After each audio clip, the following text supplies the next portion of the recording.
Good morning everyone. This is J. Vishnumurthy, lecturer in physics, Government Degree College for Women, Vanaparthi. Today my topic is band theory. పట్టి సిద్ధాంతం అని చెప్పేసి పిలుస్తాము.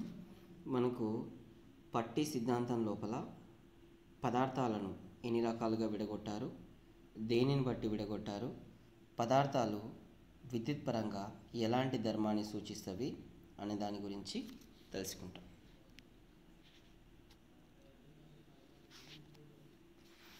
So ప్రతి పరమాణువు యొక్క ఎనర్జీ బ్యాండ్స్, ప్రతి పరమాణువుకు కూడా దానికి సంబంధించినటువంటి శక్తి పట్టీలు అనేది వ్యవస్థితమై ఉంటాయి. సాధారణంగా మనము శక్తి పట్టీలను 3 రకాలుగా వర్గీకరించుకుంటాం. ఒకటో దాని వహన పట్టి అని చెప్పేసి పిలుస్తాం. వహన పట్టి, కండక్షన్ బ్యాండ్,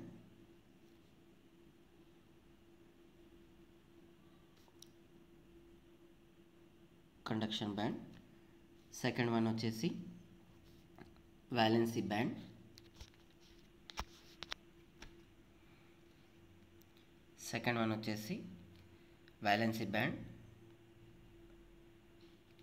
సంయోజక పట్టి,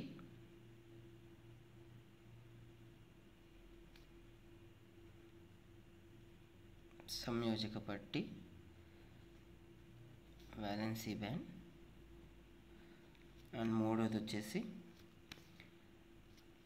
శక్తి అంతరము,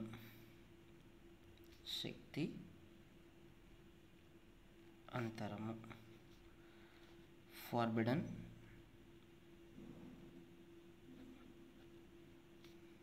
ఎనర్జీ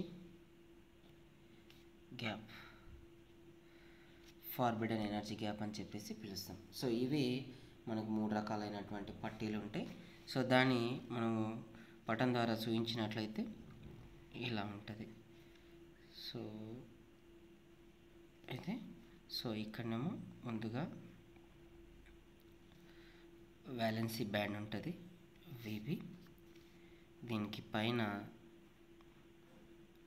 సిబి కండక్షన్ బ్యాండ్ ఉంటుంది. ఈ రెండింటికి మధ్యన ఫార్బిడన్ ఎనర్జీ గ్యాప్ అనేది ఉంటుంది. సో సాధారణంగా ప్రతి పరమాణుకు కూడా ఇలా శక్తి పట్టీలు అనేవి వ్యవస్థితమై ఉంటాయి. సో ఈ శక్తి పట్టీలు అనేవి ఏ విధంగా నిర్మితమై ఉంటవి, సో అందులోపల ఎలక్ట్రాన్స్ ఏ విధంగా ఉంటాయి, ఈ శక్తి పట్టీలను ఆధారంగా చేసుకొని పదార్థాలను ఎలా వర్గీకరించారు, ఆ వర్గీకరణను బట్టి పదార్థాలు విద్యుత్ పరంగా ఎలా ప్రవర్తిస్తాయి అనేది తెలుసుకోవచ్చు. సో ముందుగా మనము పదార్థాలను 3 రకాలుగా విడగొడతాం. ఒకటి వాహకాలు, కండక్టర్స్. రెండోది బంధకాలు, ఇన్సులేటర్స్. మూడోది సెమీకండక్టర్స్, అర్ధవాహకాలు.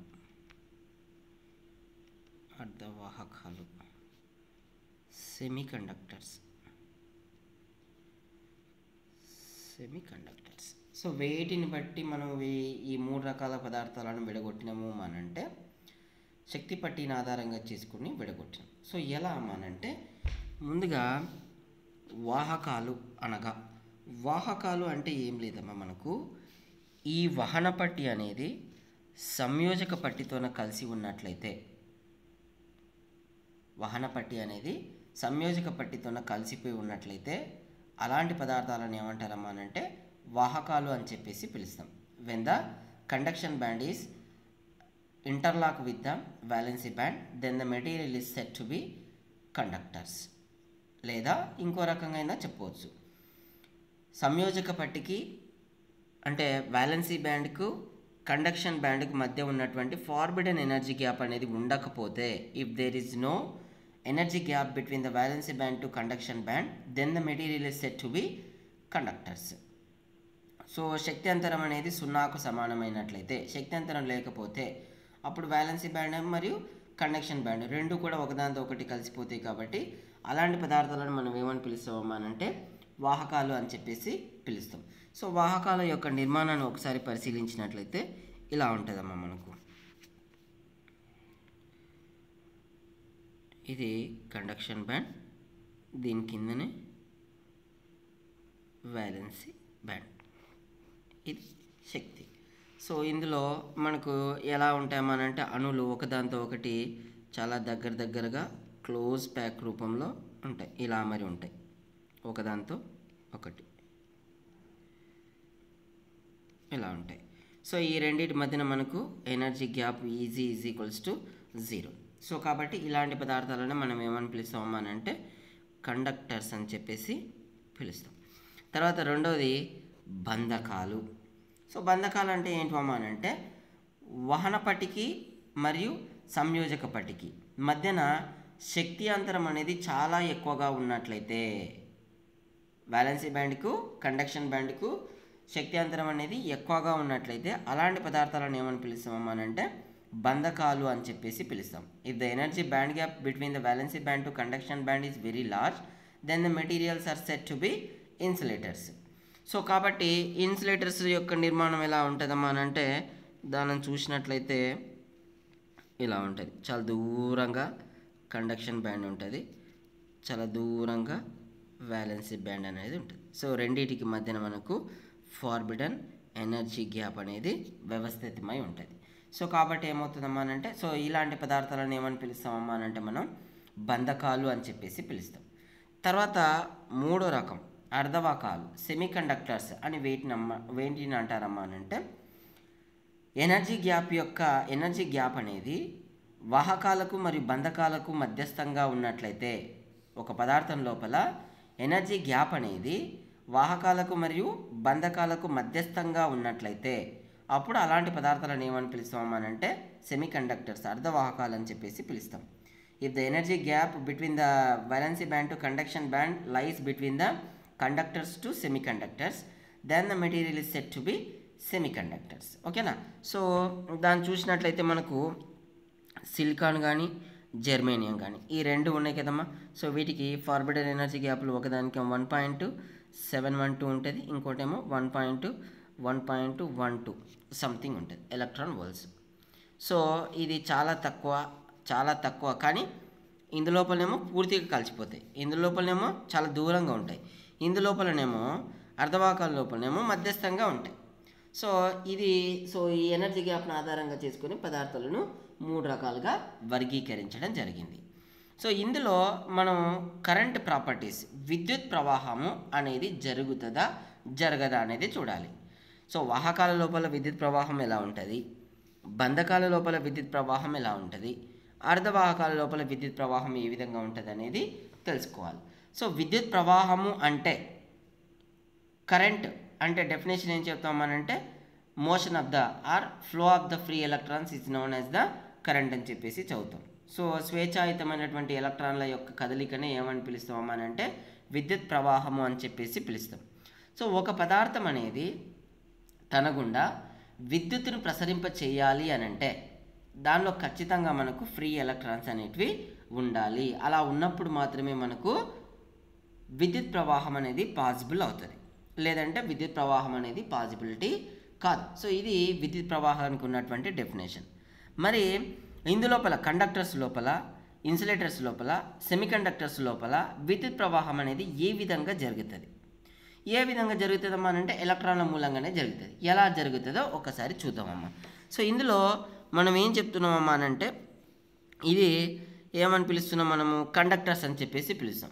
ఒక పదార్థం అనేది కండక్టర్స్ అనే కాదు, సెమీకండక్టర్స్ అయినా బంధకాలైనా కండక్టర్స్ అయినా ఈ పదార్థాలు తమ గుండా విద్యుత్ ప్రవాహాన్ని ప్రసరింప చేయాలి అని అంటే ఒక ప్రిన్సిపల్ను ఫాలో కావాలి. ఏంది ఆ ప్రిన్సిపల్ అమ్మానంటే ఎగ్జాంపుల్తోనే చెప్తా చూడండమ్మా. ఇది సాధారణంగా మనం తీసుకున్నటువంటి శక్తి పట్టీలు. సో ఈ విధంగా ఉన్నాయమ్మా. సో ఇది ఏమని పిలుస్తామమ్మా అంటే వ్యాలెన్సీ బ్యాండ్ అని చెప్పేసి పిలుస్తాము, దీనేమో కండక్షన్ బ్యాండ్ అని చెప్పేసి పిలుస్తాం. వ్యాలెన్సీ బ్యాండ్, కండక్షన్ బ్యాండ్ అని చెప్పేసి పిలుస్తాం. సాధారణంగా ఏ అణువును తీసుకున్నప్పటికీ కూడా అణువులు లేదా ఎలక్ట్రాన్స్ అన్నీ కూడా వ్యాలెన్సీ బ్యాండ్ లోపలనే ఉంటాయి. ఫర్ ఎగ్జాంపుల్ కార్బన్ తీసుకున్నాం అనుకోండి. కార్బన్ యొక్క వ్యాలెన్సీ ఎంత అంటే 4. దాని యొక్క electron విన్యాసము 1s2 2s2 1s2 2s2 2p2. So ఇది బాహ్యతమ కక్ష అని చెప్పేసి పిలుస్తాము, అవుటర్ మోస్ట్ ఆర్బిటాల్స్ అని చెప్పేసి పిలుస్తాము. సో అందులో ఉన్నటువంటి ఎలక్ట్రాన్ల సంఖ్యనే మనకు దాని యొక్క వ్యాలెన్సీ అవుతుంది. సో కార్బన్ యొక్క వ్యాలెన్సీ లోపల 4 ఎలక్ట్రాన్స్ ఉంటాయి. అంటే ఇందులోపల 4 ఎలక్ట్రాన్స్ ఈ విధంగా ఉంటాయి. ఓకేనా. సో ఇవి 4 ఎలక్ట్రాన్స్ వ్యాలెన్సీ బ్యాండ్లోనే ఉంటాయి, ఎంతకాలమైనా కానీ ఉంటాయి. అప్ టు ఎంతవరకు అమ్మా అంటే మనం ఏదైతే కొంత శక్తిని అందిస్తామో అప్పటి వరకు అవి వ్యాలెన్సీ బ్యాండ్లోనే ఉంటాయి. ఒకవేళ మనం దీనికి ఎనర్జీని అప్లై చేసినట్లయితే, క్యూ ఎనర్జీని అప్లై చేసినట్లయితే, అప్పుడు వ్యాలెన్సీ బ్యాండ్లో ఉన్నటువంటి ఎలక్ట్రాన్స్ ఈ శక్తిని అబ్జర్వ్ చేసుకుంటాయి, గ్రహిస్తాయి. సో గ్రహించినప్పుడు ఏం చేసామనంటే ఏ ఎలక్ట్రాన్ అయితే ఎనర్జీని గ్రహిస్తుందో ఆ ఎలక్ట్రాన్ అనేది వ్యాలెన్సీ బ్యాండ్ లోపల ఉండదు. When the electron is captured the energy from the outer source, then it will not stay or then it will not exist in the valency band. మరి ఏం జరుగుతుంది? What will happen? ఏం జరుగుతుందమ్మా అంటే అది valency బ్యాండ్ని దాటుకొని conduction band వైపుగా వెళ్తుంది. Conduction బ్యాండ్కు valency బ్యాండ్కు మనకి ఎనర్జీ గ్యాప్ ఉంది కదా. సో ఈ ఎనర్జీ గ్యాప్ను దాటుకొని వెళ్ళాలి అని అంటే దానికి శక్తి కావాలి. ఆ శక్తి ఎక్కడి నుంచి వస్తుంది? బయటి నుంచి మనం అందిస్తున్నాం. ఆ శక్తిని గ్రహించుకున్నటువంటి ఎలక్ట్రాన్ అనేది ఎనర్జీ గ్యాప్ను దాటుకొని ఏం చేస్తామనంటే కండక్షన్ బ్యాండ్ను చేరుతుంది. సో ఎప్పుడైతే ఎలక్ట్రాన్ కండక్షన్ బ్యాండ్ను చేరుతుందో అప్పుడు మనకు పదార్థం గుండా విద్యుత్ ప్రవాహం అనేది జరుగుతుంది. When the electrons reach from valency band to conduction band, then the material is conducting current. Otherwise it will not conducting the current. ఓకేనా. సో వ్యాలెన్సీ బ్యాండ్లో ఉన్నటువంటి ఎలక్ట్రాన్స్ కండక్షన్ బ్యాండ్ని చేరినప్పుడు మాత్రమే విద్యుత్ ప్రవాహం అనేది జరిగినట్టు చెప్తాం, లేకపోతే చెప్పం. అన్ని ఎలక్ట్రాన్స్ వ్యాలెన్సీ బ్యాండ్లో ఉన్నాయనుకోండి విద్యుత్ ప్రవాహం అనేది జరగదు. సో ఇక్కడ ఎనర్జీని గ్రహించినటువంటి ఎలక్ట్రాన్స్ కండక్షన్ బ్యాండ్ నుంచి చేరితే అప్పుడు విద్యుత్ ప్రవాహం అనేది జరుగుతుంది.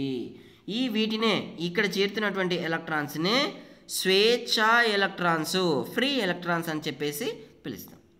సో వ్యాలెన్సీ బ్యాండ్ నుంచి కండక్షన్ బ్యాండ్కు మూవ్ అవుతున్నాయి కాబట్టి ఆ మోషన్ వల్లనే మనకు విద్యుత్ ప్రవాహం అనేది జరుగుతుంది. సో ఇక్కడ మనకు ఎలక్ట్రాన్ అనేది పోయింది కదమ్మా. సో ఎలక్ట్రాన్ పోయినప్పుడు ఇక్కడ ఎలక్ట్రాన్ లేమి ప్రాంతం అనేది ఏర్పడుతుంది, ఎలక్ట్రాన్ లేనటువంటి ప్రాంతం అనేది ఏర్పడుతుంది.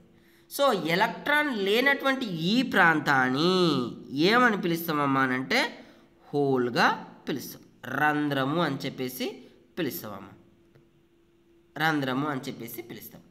When the electron is jumps from valency band to conduction band, due to jumping of the electron, there is an empty place is formed in the valency band. That empty place is known as the hole. So ఇక్కడ ఏమవుతుందమ్మా అంటే electron ఇక్కడ నుంచి పోతే మనకు ఒక whole అనేది ఏర్పడుతుంది. ఈ హోల్ని ఏం చేస్తుందమ్మా అంటే హోల్కు మనం చదువుకునే దాని ప్రకారంగా హోల్లకు ధనావేశం ఉంటుంది, పాజిటివ్ నేచర్ ఉంటుంది. ఓకేనా, అది తర్వాత సంగతి. సో ఇక్కడ ఈ ఎంటీ ప్లేస్ని ఏం చేస్తుందమ్మా అంటే పక్కలో ఉన్నటువంటి ఈ ఎలక్ట్రాన్ ఫిల్ చేస్తుంది. The neighbouring electron will fill the empty place which is present in the valency band. So electron అనేది ఇక్కడ నుంచి ఇక్కడికి జంప్ కావడం వల్ల మళ్ళీ ఇక్కడ ఏమవుతుంది, హోల్ అనేది క్రియేట్ అవుతుంది. మళ్ళీ ఈ హోల్ను ఫిల్ చేయడం కొరకు ఏం చేస్తుంది, పక్కలో ఉన్న ఎలక్ట్రాన్ మళ్ళీ ఇక్కడ జంప్ అవుతుంది. సో హోల్ అనేది మళ్ళీ ఇక్కడ ఏర్పడుతుంది. అంటే ఏమవుతుంది, హోల్ అనేది ఇక్కడ నుంచి ఇక్కడికి, ఇక్కడ నుంచి ఇక్కడికి ట్రాన్స్ఫర్ అవుతుంది. అంటే దీన్ని ఎలా చెప్పవచ్చు అమ్మా అంటే హోల్ కూడా మూవ్ అవుతున్నట్టుగానే లెక్క లోపలికి తీసుకుంటాం. సో ఇక్కడ మనకు ఇంకొక డెఫినేషన్ వస్తుంది, హోల్ల యొక్క కదలిక వల్ల కూడా విద్యుత్ ప్రవాహం అనేది జరుగుతుంది అని చెప్పవచ్చమ్మా. అంటే మనకు విద్యుత్ ప్రవాహం అనేది రెండు రకాలుగా జరుగుతుందమ్మా. ఒకటేమో ఎలక్ట్రాన్ల వల్ల జరుగుతుంది, రెండవదేమో హోల్ల వల్ల కూడా జరుగుతుంది. ఓకేనా. సో ఏ పదార్థం తీసుకున్నప్పటికీ కూడా ఆటంలో ఉన్నటువంటి బ్యాలెన్స్ బ్యాండ్లో ఉన్నటువంటి ఎలక్ట్రాన్స్ కండక్షన్ బ్యాండ్ని చేరినట్లయితేనే విద్యుత్ ప్రవాహం జరుగుతుంది, లేకపోతే జరగదు. అలా జరగాలి అని అంటే ఎలక్ట్రాన్స్ వ్యాలెన్సీ కండక్షన్ బ్యాండ్ని చేరాలి అని అంటే బాహ్యంగా మనం ఏం చేయాలమ్మనంటే కొంత శక్తిని దానికి అప్లై చేయాలి. సో శక్తిని అప్లై చేయకపోతే ఏం జరుగుతుందమ్మనంటే జరగవు. సో ఈ విధంగా పోతున్నాయి కాబట్టి మనకు విద్యుత్ ప్రవాహం అనేది జరుగుతుందమ్మా. ఓకేనా. సో ఒక పదార్థం లోపల విద్యుత్ ప్రవాహం జరగాలి అని అంటే ఈ ప్రిన్సిపల్ను బేస్ చేసుకొని విద్యుత్ ప్రవాహం అనేది జరగాలి. సో ఇక్కడ మనకు కండక్టర్స్ లోపల బయటి నుంచి శక్తి ఇవ్వాల్సిన అవసరం లే. బికాజ్ ఎందుకొరకమ్మానంటే ఇక్కడ వ్యాలెన్సీ బ్యాండ్, కండక్షన్ బ్యాండ్ రెండు ఒకదాంతో ఒకటి ఇంటర్లాప్ అయి ఉంటాయి కాబట్టి, రెండు ఒకదాంతో ఒకటి కలిసిపోయి ఉంటాయి కాబట్టి ఎలాంటి శక్తి అవసరం లేకుండానే వ్యాలెన్సీ బ్యాండ్లో ఉన్నటువంటి ఎలక్ట్రాన్లు కండక్షన్ బ్యాండ్కు చేరుతాయి, గది ఉష్ణోగ్రత వద్ద కూడా చేరిపోతాయి. సో కాబట్టి అవి ఈజీగా విద్యుత్ ప్రవాహాన్ని తమ గుండా అనుమతింప చేస్తున్నవి. కాబట్టి వాటిని ఏమని పిలుస్తామమ్మా అంటే కండక్టర్స్, వాహకాలు అని చెప్పేసి పిలుస్తాం. తర్వాత రెండవది ఏందమ్మానంటే బంధకాలు. ఈ బంధకాల లోపల ఎనర్జీ గ్యాప్ అనేది ఎక్కువగా ఉంటుంది. సో ఎనర్జీ గ్యాప్ని దాటాలి అని అంటే వ్యాలెన్సీ బ్యాండ్కి మనం ఏం చేయాలమ్మానంటే ఎక్కువ శక్తిని సప్లై చేయాలి. సో ఎక్కువ శక్తిని సప్లై చేసినప్పుడు ఏం జరుగుతుందమ్మానంటే ఆ పదార్థం ఏదైతే ఉందో ఆ పదార్థము తన లోపల ఉన్నటువంటి బంధాలు తెగిపోనంత వరకు శక్తిని ఆపగలుగుతాయి. కానీ తట్టుకోలేనంత శక్తిని ఇచ్చినప్పుడు ఏమవుతుందమ్మా అంటే విచ్ఛిన్నం అయిపోతాయి. మనం ఏం చేస్తాము, ఈ ఎనర్జీని గ్యాప్ దాటియాలని చెప్పేసి ఎక్కువ శక్తిని అందిస్తాం. ఎక్కువ శక్తిని అందించినప్పుడు ఏమవుతుందమ్మా అంటే మెటీరియల్ అనేది స్పాయిల్ అయిపోతుంది. అంటే the electrons do not flow from the jumps from the valency band to conduction band, then the materials are said to be insulators. బంధకాలు అని చెప్పేసి పిలుస్తాం. అవి బంధకాలు. నెక్స్ట్ మనకు సెమీకండక్టర్స్ ఉంది కదమ్మా, మోస్ట్ ఇంపార్టెంట్ టాపిక్ ఇది. సెమీకండక్టర్స్ ఇవి ఏందమ్మానంటే మనకు ఎనర్జీ గ్యాప్ అనేది వాహకాలకు మరియు బంధకాలకు మధ్యస్థంగా ఉంటుంది. ఇందులో ఏం చేస్తామమ్మానంటే ఇందులో ఎలాంటి శక్తి ఇయ్యం. ఇందులో ఏం చేస్తాము, ఎంత ఇచ్చినా పోవు. కానీ ఇందులో ఏమవుతుందమ్మానంటే కొద్దిపాటి శక్తి ఇచ్చినప్పుడు ఏమవుతుందమ్మానంటే వ్యాలెన్సీ బ్యాండ్లో ఉన్నటువంటి ఎలక్ట్రాన్లు ఈజీగా కండక్షన్ బ్యాండ్ను చేరుతాయి. సో కాబట్టి అలాంటి పదార్థాలను ఏమని పిలుస్తామమ్మానంటే సెమీ కండక్టర్స్ అని చెప్పేసి పిలుస్తాం. ఇది ఇంకా పర్ఫెక్ట్ డెఫినేషన్ ఏందమ్మానంటే గది ఉష్ణోగ్రత వద్ద బంధకాలుగా పనిచేస్తూ ఉష్ణోగ్రతను పెంచినప్పుడు లేదా క్రిటికల్ ఉష్ణోగ్రతకు చేరుకున్నప్పుడు, సందిగ్ధ ఉష్ణోగ్రతకు చేరుకున్నప్పుడు తమ గుండా విద్యుత్ ప్రవాహాన్ని అనుమతింప చేసే పదార్థాలను ఏమని పిలుస్తామమ్మానంటే సెమీ కండక్టర్స్ అని చెప్పేసి పిలుస్తాం. సో సెమీ కండక్టర్స్కు బెస్ట్ ఎగ్జాంపుల్ ఏంటంటే మనము సిలికాన్ మరియు జెర్మేనియంగా చెప్పవచ్చు. సో ఇది మనకున్నటువంటి పట్టి సిద్ధాంతం. సో ఇందులోపల మళ్ళీ మనం ఏం చేస్తామమ్మానంటే ఈ అర్ధవాహకాలను తిరిగి రెండు రకాలమ్మా, సెమీ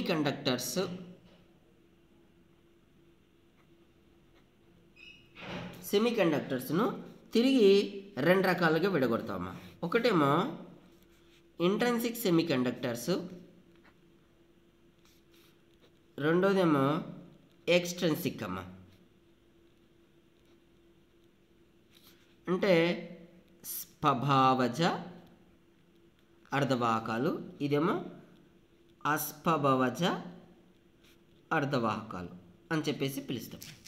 మళ్ళీ అస్వభావజ అర్ధవాహకాలను తిరిగి రెండు రకాలుగా విడగొడతామమ్మా. ఒకటి పీ టైప్, రెండోది ఎన్ టైప్. సో ఇవి మనకు సెమీకండక్టర్ల యొక్క రకాలు. సో సెమీకండక్టర్లు అంటే ఆల్రెడీ చూసినాం కదమ్మా. తర్వాత ఇప్పుడు ఈ సెమీకండక్టర్లను ఎందుకు రెండు రకాలుగా విడగొట్టినామమ్మా అంటే సెమీకండక్టర్లో జరుగుతున్నటువంటి విద్యుత్ ప్రవాహాన్ని పెంచడం కొరకు ఏం చేస్తామమ్మా అంటే మనము కొద్దిపాటి మలినాలను అందులోపల కలుపుతామమ్మా, సెమీకండక్టర్ లోపల కలుపుతాం. సో ఆ ప్రాసెస్ని ఏమని పిలుస్తామమ్మా అంటే మాదీకరణ ప్రక్రియ అని చెప్పేసి పిలుస్తాం. సెమీకండక్టర్స్కు బాహ్యంగా ఏవైనా మలినాలను తీసుకొచ్చి కలిపే ప్రక్రియను ఏమంటారమ్మా అంటే మాదీకరణ ప్రక్రియ అని చెప్పేసి పిలుస్తాం. సో ఈ మాదీకరణాన్ని ఆధారంగా చేసుకుని రెండు రకాలుగా విడగొడుతున్నాం. సెమీకండక్టర్లను మాదీకరణం చేస్తే ఏర్పడే సెమీకండక్టర్లను ఏమంటారమ్మా అంటే అస్పభవజ అర్ధవాహకాలు అని చెప్పేసి పిలుస్తాం. ఓకేనా. సెమీకండక్టర్లకు ఎలాంటి మలినాలను కలపకపోతే అప్పుడు వాటిని ఏమంటారమ్మా అంటే ఇంట్రెన్సిక్ సెమీకండక్టర్, స్వభావజ అర్ధవాహకాలు అని చెప్పేసి పిలుస్తాం, లేదా ప్యూర్ సెమీకండక్టర్స్ అని చెప్పేసి పిలుస్తాం. ప్యూర్ సెమీకండక్టర్స్ ఎగ్జాంపుల్స్ ఏంటమ్మా అంటే పైన చెప్పుకున్నటువంటి సిలికాన్ కానీ జెర్మేనియం కానీ ఎగ్జాంపుల్గా చెప్పవచ్చు. తర్వాత ఇక్కడ మలినాలను కలుపుట వల్ల ఏర్పడుతున్నటువంటి అర్ధవాహకాలను అస్పభవజ అర్ధవాహకాలు అని చెప్పేసి పిలుస్తున్నాం.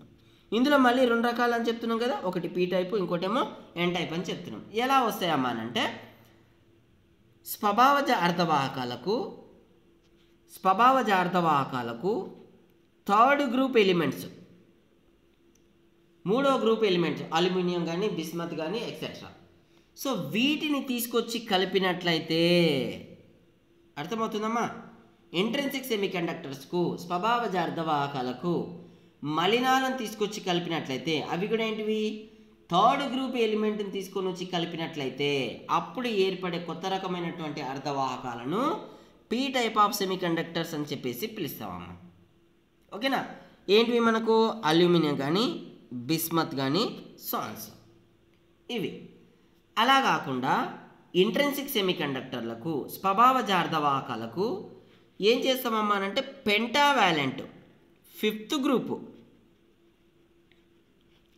ఇదేమో ట్రైవాలెంట్ అంటారు, దీనేమో పెంటావాలెంట్ అని చెప్పేసి పిలుస్తాం. 5th గ్రూప్ మూలకాలను కలిపిగా ఏర్పడినటువంటి కొత్త రకమైనటువంటి అర్ధవాహకాలను ఏమని పిలుస్తామనంటే ఎన్ టైప్ ఆఫ్ సెమీకండక్టర్స్ అని చెప్పేసి పిలుస్తాం. ఎగ్జాంపుల్ ఏంటమ్మనంటే పాస్పరస్. సో పాస్పరస్ని తీసుకొని వచ్చి పాస్పరస్ కానీ బెరిలియం కానీ పాస్పరస్ కానీ బోరాన్ కానీ తీసుకొచ్చి ఇంట్రెన్సిక్ సెమీకండక్టర్లు అయినటువంటి సిలికాన్ కానీ జెర్మేనియం కానీ కలిపినప్పుడు ఏం జరుగుతుందమ్మా అంటే మనకు ఎన్ టైప్ ఆఫ్ సెమీకండక్టర్స్ అనేటివి ఏర్పడతాయి. ఓకేనా. సో ఇవి మనకున్నటువంటి పట్టి సిద్ధాంతం. నెక్స్ట్ క్లాస్లో ఏం చేద్దామమ్మా అంటే పీ టైప్ ఆఫ్ సెమీకండక్టర్స్ ఏ విధంగా ఏర్పడుతుంది అంటే డోపింగ్ ప్రాసెస్ ఏ విధంగా చేస్తాము, ఎన్ టైప్ ఆఫ్ మెటీరియల్ని ఏ విధంగా తయారు చేస్తాము, అందులోపల విద్యుత్ ప్రవాహం అనేది ఏ విధంగా జరుగుతుంది అనేది రేపటి క్లాసులో చెప్తానమ్మా. థ్యాంక్ యూ వెరీ మచ్ రా.